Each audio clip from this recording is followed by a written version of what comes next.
Selamat pagi anak-anak. Pagi, Bu. Pagi, Bu. Apa kabar hari ini? Sehat, Bu. Sehat, Bu. Baik, syukur kita panjatkan pada Tuhan karena kita masih diberi kesehatan ya. Sebelum kita mulai, kita alangkah baiknya berdoa dulu ya. Oke, untuk Raja dipimpin dulu doanya, Nak. Iya, Bu. Sebelum kita memulai kegiatan kita pada pagi hari ini, terlebih dahulu kita berdoa. Doa dimulai. Doa selesai. Oke, terima kasih Raja. Nah, Ibu akan absen dulu ya. Elida. Hadir, Bu. Daniel. Hadir, Bu. Justan. Bu. Raja. Hadir, Bu. Kenapa nih pada tegang-tegang nih wajahnya nih? Enggak, Baru Bu. belajar fisika, Bu. Kenapa takut sama fisikanya? Belum siap ya? Banyak tugasnya, Bu. Gitu ya. Makanya harus disiapkan dulu. Oke. Sebelum kita mulai, biar rileks. Yang Ibu share? Sudah, Bu. Oke. Pertanyaannya ya. Yang pertama itu, dapatkah Anda melihat gambar binatang? Coba Elida, dapat nggak? Dapat, Bu. Daniel? Dapat, Bu. Justan? Dapat, Bu. Raja? Dapat, Bu. Oke, bagus. Kalau ada, berapa jumlahnya? Binatang apa yang dilihat? Udah, Bu. Bu. Udah, Bu. Kuda, Bu. Kuda. Udah. Semuanya kuda ya? Justan, apa yang kau lihat, Nak? Gambar kuda, Bu. Kuda. Oke, kudanya ada berapa? Ada 3, Bu. 3. Oke, yang lain berapa? Jawabannya jumlahnya 5. Tadi yang menjawab 5 siapa? Raja ya? Iya, Bu. Terus sama Justan? Saya jawab 3, Bu. Oh, yang jawab 5 tadi Daniel. 4, Bu. Karena 4 satu lagi nyelip rupanya dia. Oh, berarti yang benar hanya si Raja ya, berarti hanya dia yang konsentrasi. Nah, itulah konsentrasikan pikirannya ya anak-anak. Oke, tepuk tangan dulu semua biar makin semangat. Dah, oke kita lanjut. Adapun tujuan daripada layanan ini anak-anak, yaitu kalian dapat menganalisis gaya belajar, mampu meningkatkan strategi belajar. Nah, supaya dapat meraih prestasi, meningkatkan prestasi. Nah, topiknya adalah ini gaya belajar dan strategi belajar yang efektif. Nah, dari judul ini, ada nggak yang bisa menggambarkan kira-kira apa yang kita bahas? Coba Elida, dari judul ini, ada nggak kira-kira gambaran apa gitu?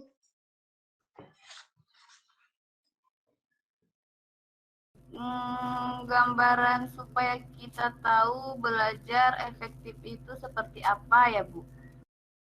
Betul sekali. Akan mengirim di Google Form yang harus kalian isi ya, nanti diisi ya ya. Nah, kita akan melaksanakan pelajaran kita ini selama 1 jam mata pelajaran. Oke, adapun ciri-ciri belajar. Ciri-ciri belajar yaitu perubahan yang didasari dengan sengaja. Ciri itu ini menjelaskan bahwa belajar adalah perubahan tingkah laku yang baik disadari atau yang sengaja oleh individu tersebut. Yang kedua yaitu perubahan yang berkesinambungan ataupun kontinu. Contohnya si A. Si A sudah memiliki pengetahuan mengenai penjumlahan dan pengurangan. Lalu ia belajar mengenai perkalian dan juga pembagian. Maka ia bisa memanfaatkan pengetahuan terdahulunya dalam mempelajari pengetahuan yang baru. Nah, yang ketiga, perubahan fungsional. Perubahan yang fungsional ini biasanya ataupun contohnya saat seorang mahasiswa Fakultas Pendidikan mempelajari mata kuliah teori pembelajaran, maka suatu saat nanti materi itu akan bermanfaat digunakan pada saat dia sebagai guru. Itu yang perubahan yang fungsional. Keempat, perubahan yang positif. Contohnya, saat seorang guru yang belajar mengenai tipe cara belajar anak, sesudah dia belajar, maka dia paham bahwa anak tersebut mempunyai cara belajar yang berbeda. Maka dengan demikian, guru tersebut akan mengajar dia dengan gaya anak tersebut. Yang kelima, yaitu perubahan yang sifatnya aktif. Di sini artinya bahwa perubahan yang terjadi pada individu akibat belajar didapatkan dari kegiatan yang aktif pada individu tersebut dalam memperoleh hasilnya itu sendiri. Keenam, perubahan yang sifatnya permanen.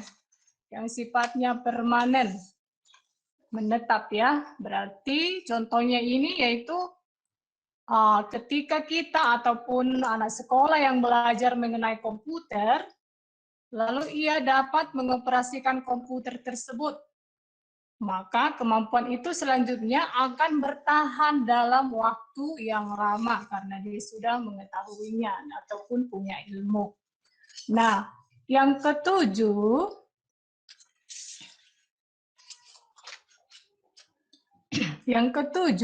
perubahan yang terjadi memiliki arah tujuan. Ini contohnya, saat seorang yang belajar bermain bola, tujuannya adalah agar ia mahir bermain bola dan hidupnya sehat. Itu tujuannya, perubahan yang terjadi memiliki arah dan tujuan. Yang kedelapan, perubahan perilaku secara keseluruhan. Ini tak hanya pengetahuan yang berubah, tapi juga keterampilan dan sikap. Itulah dari ciri-ciri belajar. Selanjutnya, faktor-faktor yang mempengaruhi gaya belajar,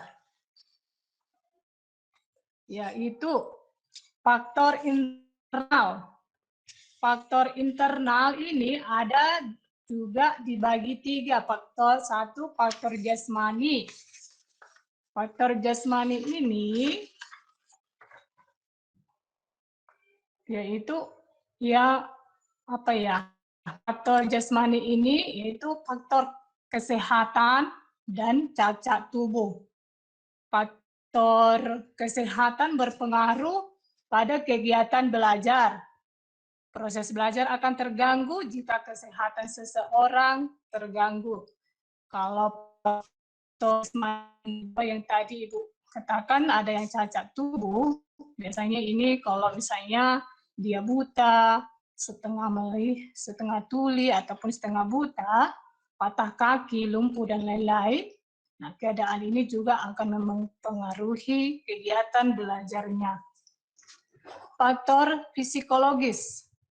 Biasanya ini ya faktor inteligensi, perhatian, minat, bakat, ataupun motif kematangan dan kesiapan. Faktor kelelahan, kelelahan jasmani, terlihat dengan menurunnya daya tahan tubuh, sedangkan faktor rohaninya dapat dilihat dengan adanya kurang minat belajar. Dan faktor eksternalnya adalah faktor keluarga. Ini juga sering mempengaruhi faktor-faktor dalam belajar. Faktor keluarga misalnya,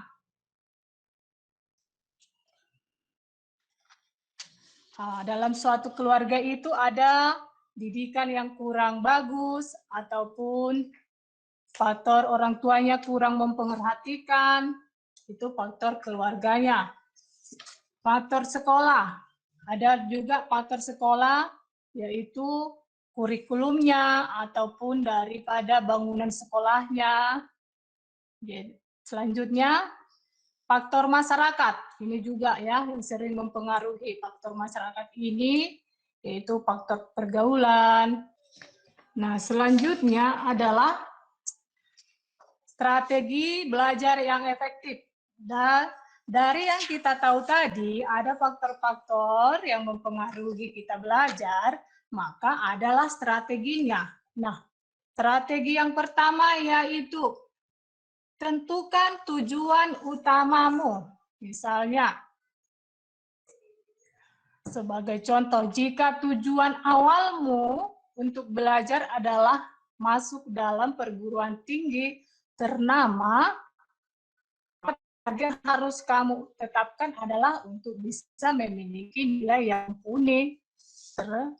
mumpuni. Maka kamu harus belajar untuk menargetkan masuk ke perguruan tinggi. Itu tentukan tujuanmu. Kalau misalnya tujuannya kemana, misalnya mau masuk ke fakultas kedokteran, harus kita belajar yang sesuai dengan kedokteran.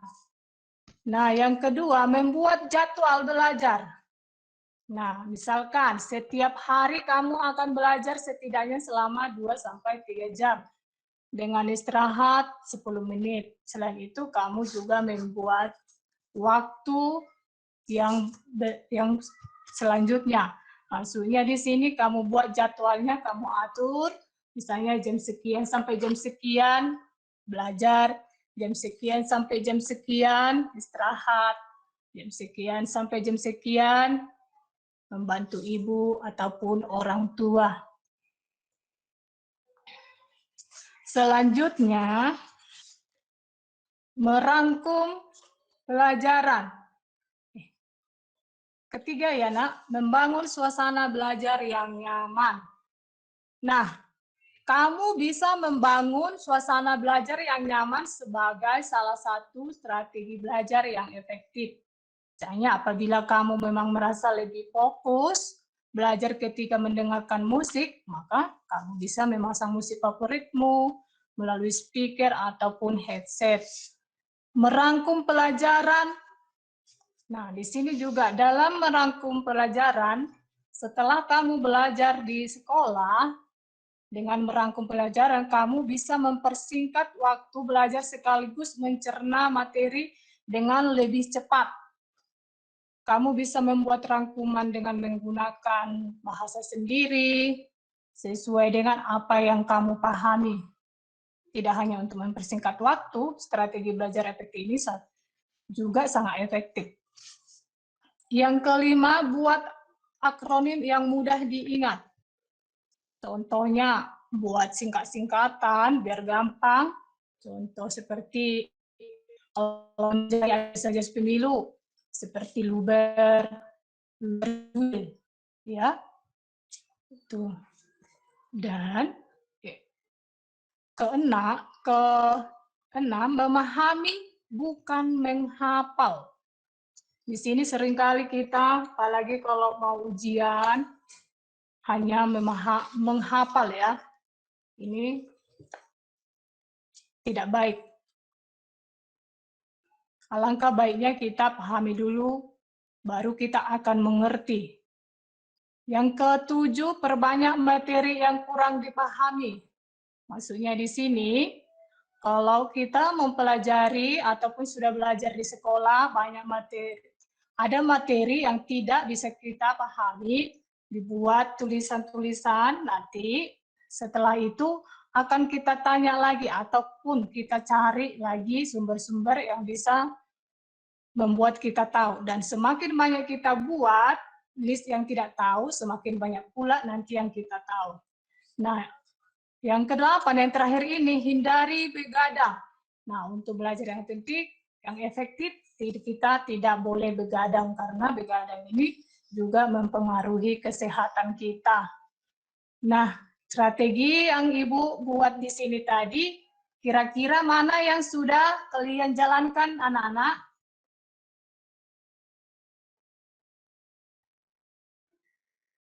Halo?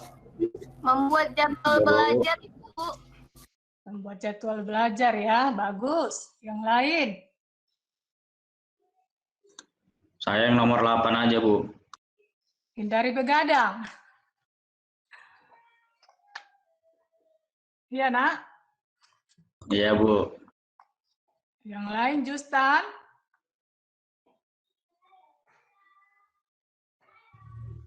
Nggak tahu, Bu. Nggak ada yang apa ini strateginya. Ya. Nggak ada strateginya. Waduh, Iya, karena gimana nggak ini? ada pelakuan sama ini. Pantasanlah nilainya menurun ya, Nak ya? Iya, Bu. Nah, kalau si Raja, Strategi belajar yang sudah saya buat, Bu, yaitu merangkum pelajaran. pelajaran bagus. Nah, itulah pelajaran kita. Nah, dari yang sudah Ibu jelaskan tadi, coba kalian bikin kesimpulan. Coba Raja, apa kesimpulan daripada materi kita ini?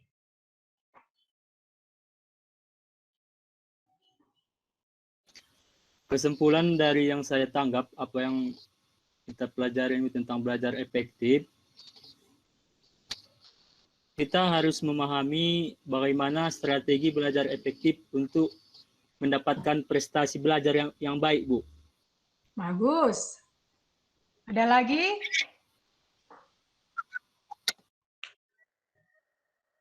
Saya, Bu, Coba apa, Nak?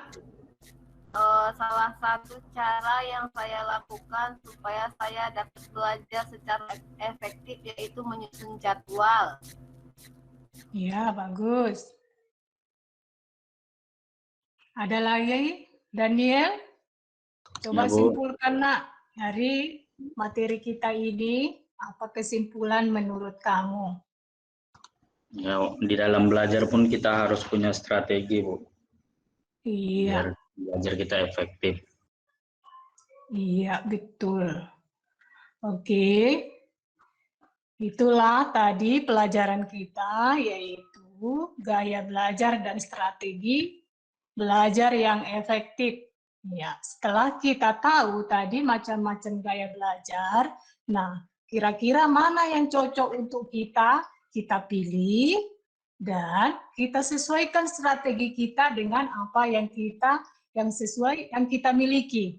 Nah, dengan demikian maka prestasi kita akan meningkat, pengetahuan kita akan bertambah ataupun meningkat.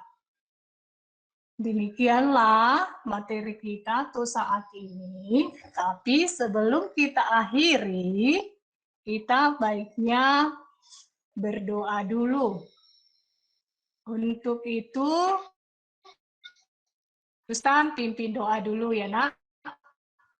Ya, Bu. Mari kita berdoa menurut agama dan kepercayaan kita masing-masing. Doa dimulai. Doa selesai.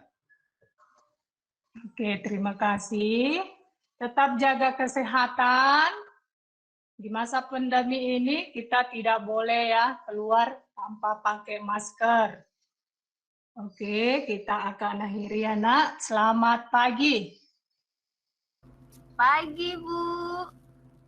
Untuk gaya belajar, cukup instrumen tes dikasih, kemudian Ibu jelaskan apa itu gaya belajar, kemudian Ibu jelaskan ciri-cirinya, udah ajak bicara saja, ajak diskusi. Untuk mencapai HOTS-nya itu sama skill 421. Udah tuntas lah itu, Bu. Sekarang yang penting kemauan. Mau nggak nyarinya? Untuk zaman sekarang Bapak Ibu modal cuma 2. Kemauan dan ada paket, selesai. Terima kasih Bu Nurtiana. Iya Pak, terima kasih banyak Pak atas masukannya Pak. Iya, oke Bu Nurtiana.